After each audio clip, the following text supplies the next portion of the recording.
Ok, pessoal, então conforme acordado na nossa live de ontem, né, vou apresentar aí os exercícios que a gente resolveu juntos.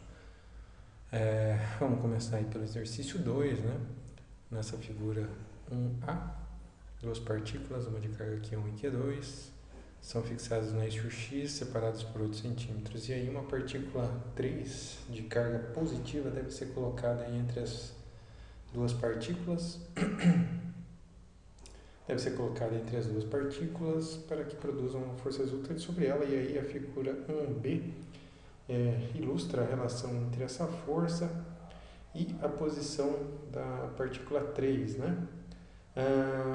Para conhecer melhor essa posição, foi adotada aí uma escala nesse eixo horizontal em que essa distância de 0 a xs vale 8 centímetros, né? O objetivo do problema é determinar a carga, o sinal dessa carga Q1 e a razão Q2 sobre Q1. Ok, gente, então vamos à resolução do item A.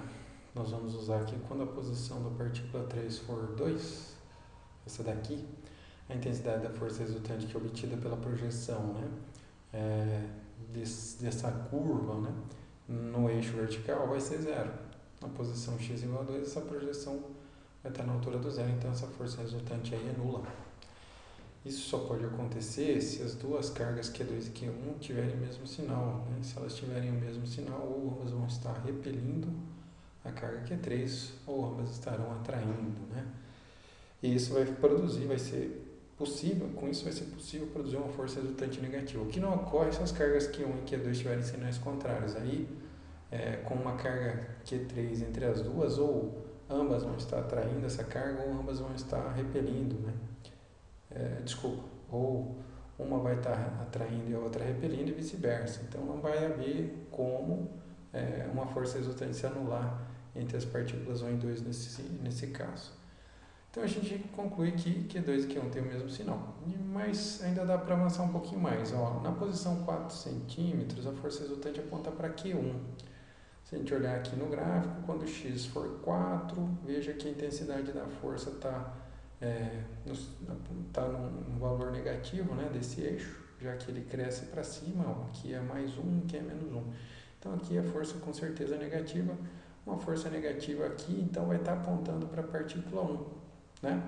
Como isso vai estar bem no meio das duas, a gente pode concluir duas coisas aí. Primeiro que a magnitude da carga Q2 tem que ser maior que a magnitude da carga Q1 para ela poder produzir uma força mais intensa nessa posição e fazer com que a força resultante aponte para Q1. Né? Então a repulsão, digamos assim, de Q2 está ganhando, né, da repulsão de Q1. E aí essa partícula vai receber uma força resultante que vai apontar para Q1. Né? Então a gente pode concluir outra coisa também, que como a carga Q3 é conhecida e é positiva, ela está sendo repelida pela carga Q2. Né? Então a carga Q2 vai ser de maior magnitude e vai estar repelindo o Q3. Ora, se for assim, então a carga Q2 é positiva. Isso implica que a carga Q1 também é positiva. Isso resolve o item A dessa questão. Ok, pessoal, agora vamos tentar responder o item B. Bom, na posição 2 centímetros, a força resultante é nula. Essa informação vai nos permitir determinar a razão entre as cargas 1 e 2.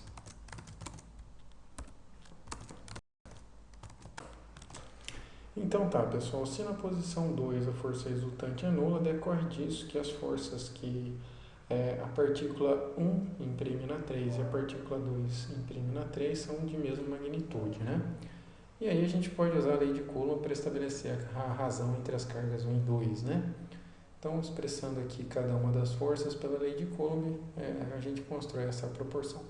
Eu vou só destacar aqui nessa situação, em x igual a 2, né? A partícula 3 vai estar separada da partícula 1 por 2 centímetros, a 3 vai estar aqui, a 1 vai estar aqui, então elas vão estar separadas por 2 centímetros e a 3 e a 2 vão estar separadas por 6 centímetros, aí esses denominadores serem 2 e 6 respectivamente, né? Mas cancelando os fatores em comum que tem ambos os membros da igualdade e elevando-se cada denominador aí ao quadrado, a gente chega nessa proporção. Né? Aqui eu já estou exibindo que esse denominador 4 pode ser simplificado por 4 para resultar 1 e o 36 também para resultar em 9. Então a gente chega à conclusão que a razão entre as cargas é 9, ou que a carga 1 é 9 vezes, tem uma magnitude 9 vezes maior que a da carga 2. Eu fiz uma animação no GeoGebra para ilustrar isso aí, vamos dar uma olhada lá. Ok, pessoal, então eu fiz uma animação aí para demonstrar isso no GeoGebra, né? Deixa eu ocultar aqui os vetores força. Então, tem uma carga que é 3, entre Q1 e Q2, e as forças que ela vai experimentar estão ilustradas aí por esses vetores, né? Deixa eu mover essa carga para a gente ver o que vai acontecendo, tal. Então, como a gente havia visto lá no gráfico, né? Quando a posição é a posição, deixa eu tentar deixar na posição 4. Quando a posição é a posição 4, a força resultante aponta para a carga Q1. E quando a posição é a posição 2, ocorre o equilíbrio, né? Desculpa, deixa eu exibir os vetores, né? Então, na posição 4, a força resultante aponta para Q1, e na posição 2, as duas forças se anulam, né? Então, como a gente tinha visto aí na resolução. E agora a gente vai ver a resolução do exercício 4. Então, na figura 2, a gente tem o diagrama esquemático do problema, né? Duas cargas A e B fixas nessas posições aqui, e uma carga B que pode girar em torno da carga A, todas as três separadas, separadas duas a duas, né? Por uma mesma distância D, A e B, B e C, né? E aí nesse gráfico aqui fica ilustrada aí a relação entre a força resultante e a inclinação de B em relação horizontal. Então o enunciado pede que a gente encontre a relação entre as cargas C e B, incluindo o sinal, para as curvas 1 e 2. Tá? Mais uma informação, a força expressa em relação a um valor de referência F0. Tá? Então, por exemplo, na curva 1, quando a inclinação for de 180, a força resultante vai ser 2 vezes esse valor de referência. Tá bom? Então, a gente vai resolver esse problema agora. Então, vamos à resolução do item A. Se a gente considerar a curva 1 e que na inclinação nula a força resultante é nula, então a gente já deduz disso que QB e QC tem que ter sinais contrários. Eu vou deixar isso ainda mais evidente no GeoGebra, mas vejam que se B estiver nessa posição com inclinação nula, né, e B e C tiverem o mesmo sinal, então ambos estarão ou repelindo a carga A ou atraindo a carga A, e não tem como a força resultante ser nula. Então B e C tem que ter sinais contrários para que a força de um cancele a de outro, né? Então esse vai ser o sinal da razão. O sinal da razão vai ser negativo, já que as duas cargas têm sinais contrários, tá? Depois a gente pode determinar aí a magnitude dessa razão, considerando aí que a força resultante é nula e expressando as forças usando aí a lei de Coulomb, né? E aí, se for usar essa lei de Coulomb, tem que tomar cuidado, que quando B estiver na posição intermediária, vai estar separada de A por uma distância D, e já a carga C vai estar separada de A por uma distância 2D. Então, na hora que a gente cancelar aí os fatores em comum, né, o resultado vai ser que a razão QB sobre QC em módulo, né, sem considerar o sinal, vai ser de 1/4, como a gente havia já. Aliás, como eu vou mostrar agora no GeoGebra uma animação para ilustrar isso aí. Então tem a animação que eu criei para ilustrar esse problema, né? Deixa eu movimentar aqui o ponto B para a gente ver o que está representado aí. Então está representado na carga a força que A recebe de B por esse vetor, a força que A recebe de C por esse vetor e a força resultante como sendo a soma desses dois vetores. Então a primeira coisa que eu queria destacar é que quando a inclinação for zero, veja que a força resultante desvanece, né? Como a gente já havia considerado, né? E quando a carga B completa uma rotação de 180 graus, aí a força resultante é a soma das duas forças, ela vai assumir 2 vezes o valor da força de referência, que, claro, né, fica evidente aí que a força de referência é a força que A recebe de C. Veja que essa é a força que não muda ao longo do processo e que é duplicada quando a inclinação é de 180. Então está aí a ilustração do problema no GeoGebra. Vamos ver a resolução agora do item B, né? Nós vamos usar aqui quando a inclinação for zero, a força resultante vai ser 5/4 de uma força de referência F0, e quando ela for 180, né, então quando B tiver executado meia volta no sentido horário em torno de A força resultante vai ser 3/4 de F0. Isso vai implicar que QB e QC tem que ter o mesmo sinal. Eu vou mostrar isso aí no GeoGebra no final dessa resolução. Mas a gente já pode considerar o seguinte, olha, quando a inclinação é zero, a força resultante olha aqui, ó, 5/4 da força de referência. Então essa força de referência aí é acrescida, né? E quando a inclinação é 180, essa força cai a 3/4. Isso significa que quando B está alinhado com C, essa força que B e C exercem em A estão apontando no mesmo sentido, elas se somam. E quando B completa uma meia volta aí, né, no sentido anti-horário, como a força resultante cai, 3/4 do valor de referência, então significa que essas duas forças elas estão se cancelando. Ou seja, quando B está na inclinação zero, as forças que B e C exercem em A se somam, então B e C tem que ter o mesmo sinal, porque ou elas estão ambas repelindo ou ambas atraindo aí a carga A. Mas perceba que como essa força resultante vai apontar no sentido positivo, já dá para saber que B e C estão atraindo a carga A, né? Ok? E aí veja que quando B completar uma meia volta, a força que B exerce em A vai cancelar uma parcela da força que C exerce em A, e por isso a força resultante vai cair a 3/4 do valor de referência, mas ainda vai continuar positiva, né? Ou vai continuar apontando aí para C. Ok? Mas o que dá para concluir então disso é que B e C tem que ter o mesmo sinal. Mas, vamos voltar lá. Nós vamos usar agora essas duas informações, né, que quando a inclinação for zero, a força resultante é 5/4 do valor de referência, e que ela é 3/4 quando a inclinação é de 180, para montar um sistema de equações, né? Então a gente vai considerar aqui, né, que essas duas forças elas se somam quando a inclinação é zero. Quando a inclinação é zero, A e B estão separadas por D e A e C estão separadas por 2D, né? E aí quando a inclinação é 180, as forças elas vão se cancelar parcialmente. Então eu vou colocar aqui isso como um sinal negativo, né, para a força que B exerce em A. E aí essa subtração vai produzir 3/4 de F0.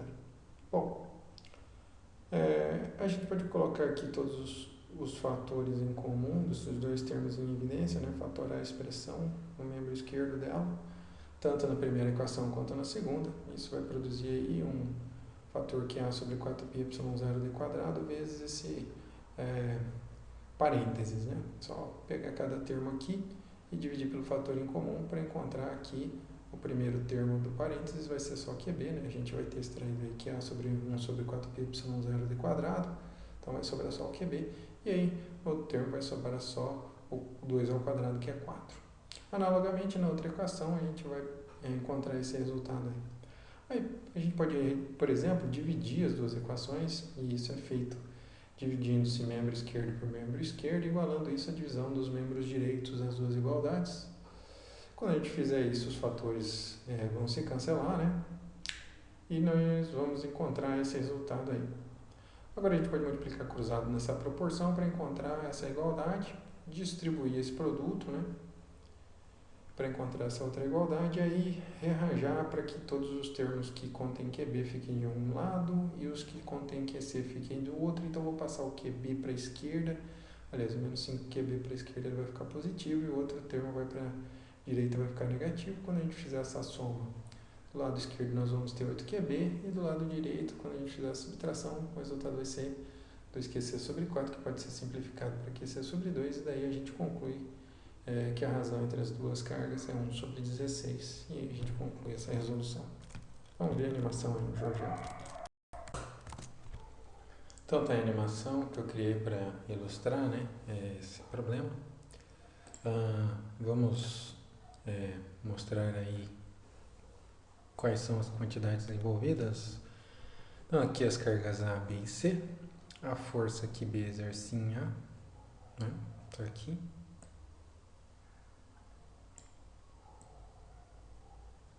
Desculpa, é que o índice da força não está apontando, não está acompanhando a rotação, mas a força que B exerce em A está apontando aí para a carga B. A força que C exerce em A está apontando para a carga C, né? Para ilustrar que essas duas cargas têm o mesmo sinal. Aqui, no caso, elas vão ter sinal contrário à carga A, então elas vão atrair a carga A. Mas eu poderia ter feito a mesma representação invertendo esse raciocínio, né? As duas cargas repelindo a carga A, mas não faz diferença não. Então, olha o que acontece aqui na inclinação zero. As duas forças se somam, né? E a força resultante acaba tendo então um valor que é 5/4 da força de referência.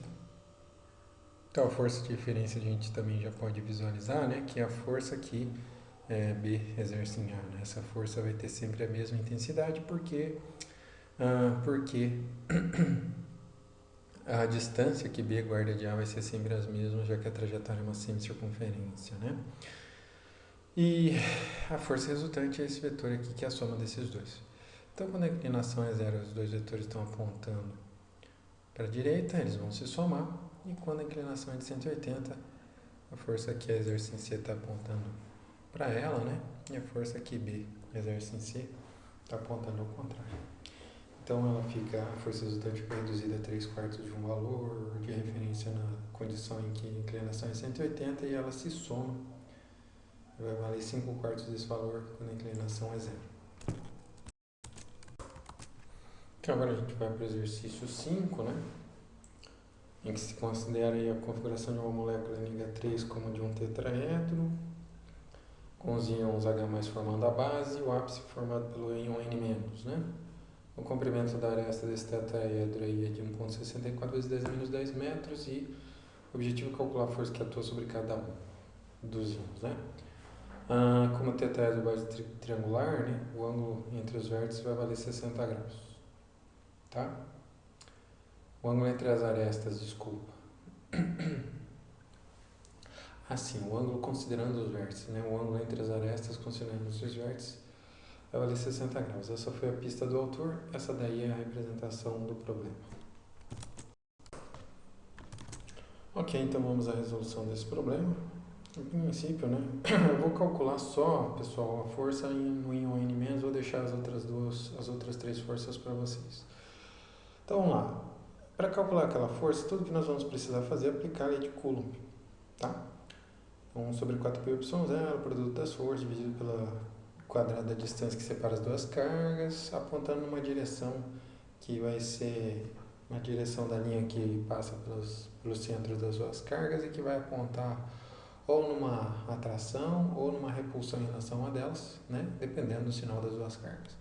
Como elas têm sinais opostos aí, né? Nós estamos considerando o N-, né?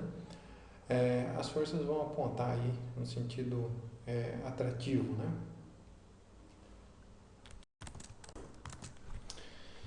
Então, o íon N+ vai experimentar uma força de atração do íon N-, né? Porque ele tem uma carga negativa, a carga de um elétron, dada essa valência, e o H+ tem a carga de mais um elétron, né? Por causa da valência dele, que é H+. Se a gente estiver, então, interessado somente na magnitude da força com que um íon H+ atrai o íon N-, é só substituir esses parâmetros, né? A distância que vai separar as duas cargas vai ser a aresta do tetraedro. Então, fazendo essa continha, dá para calcular facilmente o módulo dessa força. O detalhe é que o íon N+, ele é atraído por cada um dos íons H+. Então, isso dá origem aí a 3 forças que devem ser consideradas para a determinação da força resultante. E aí, gente, a gente vai usar um pouquinho a simetria do problema.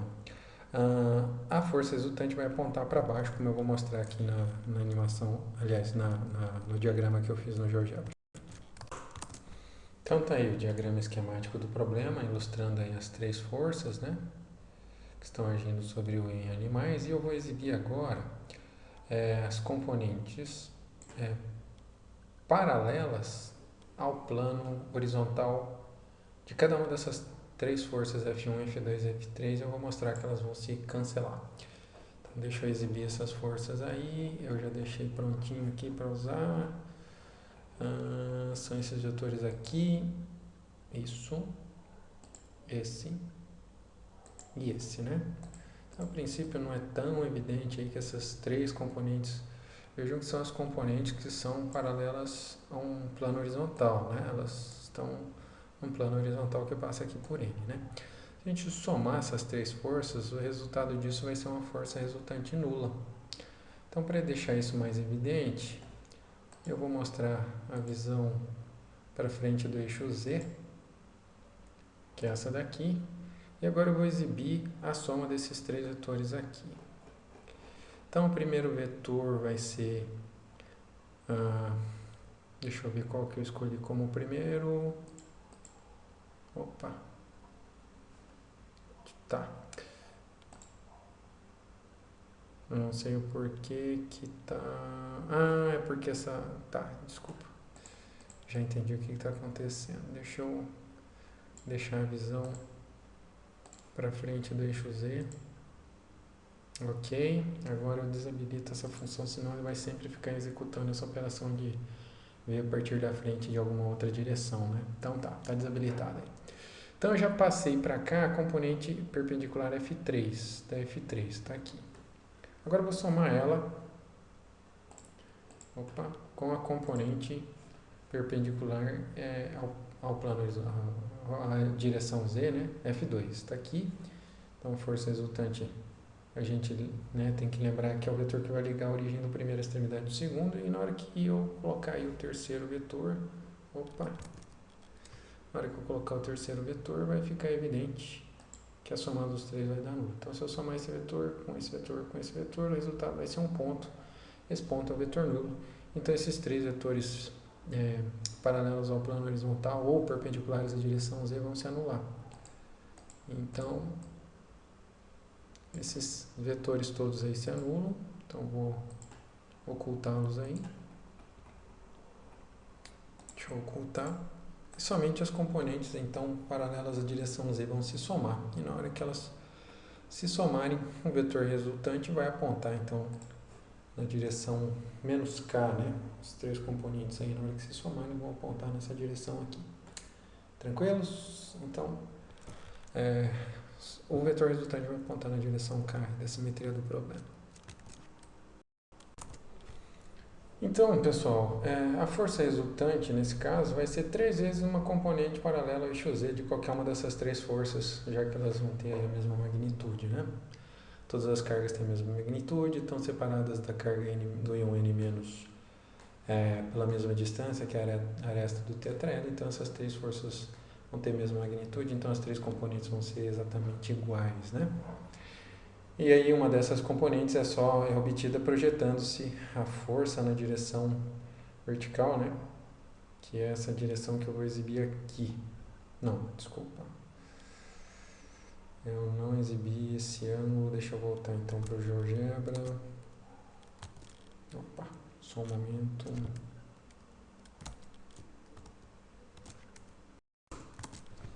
Então tá aí, gente, a inclinação que eu queria exibir é essa aqui, ó. É essa inclinação que nós vamos precisar entre qualquer uma dessas três forças e a direção vertical, na direção Z. Então é essa inclinação que a gente vai precisar aí. Então tá. Então o objetivo agora é encontrar essa inclinação aí para conseguir concluir essa resolução, né? Então a gente vai tentar determinar um ângulo entre uma aresta e a vertical. E aí, por simetria, pessoal, a interseção da direção da resultante com o triângulo base é o baricentro do triângulo, tá? Vou exibir de novo lá no GeoGebra para a gente ver. Então vou girar aqui a figura, deixa eu exibir, aliás, ela com vista para frente do eixo Z. Vocês vão perceber que, como o triângulo base é um triângulo equilátero, né, já que a gente está considerando um tetraedro regular, perceba que a interseção dessa força, da direção da força resultante, vai interceptar esse triângulo da base exatamente no baricentro. Como é que a gente pode chegar a essa conclusão? É só perceber que, como os vetores eles são